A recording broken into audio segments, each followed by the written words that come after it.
L'ultima giornata del girone A del campionato di promozione ha offerto un finale carico di tensione e colpi di scena, lasciando aperti scenari tutt'altro che definitivi.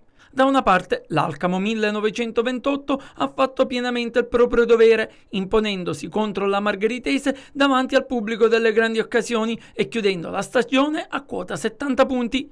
All'Elio Catella, infatti, a fare da cornice c'erano quasi 2000 spettatori, un colpo d'occhio che non si vedeva da tempo e che ha accompagnato la squadra per tutti i 90 minuti, dimostrando di voler credere fino all'ultimo nelle speranze di primato. Dall'altra parte l'Aragona, impegnata in trasferta, ha trovato il gol vittoria addirittura al 10° minuto di recupero, un episodio che ha permesso agli agrigentini di salire a 73 punti, assicurandosi così il primo posto al termine della stagione regolare.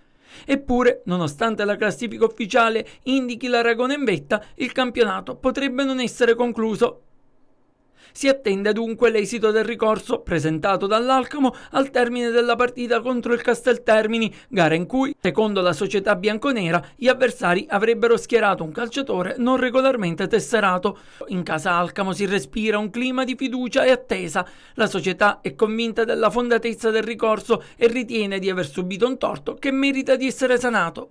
Per questo motivo, l'idea di potersi giocare tutto in uno spareggio viene vista non come un'eventualità scomoda, ma come un'opportunità per ristabilire equilibrio e conquistare la promozione sul campo. In questo clima sospeso, l'intero ambiente resta in attesa del verdetto ufficiale.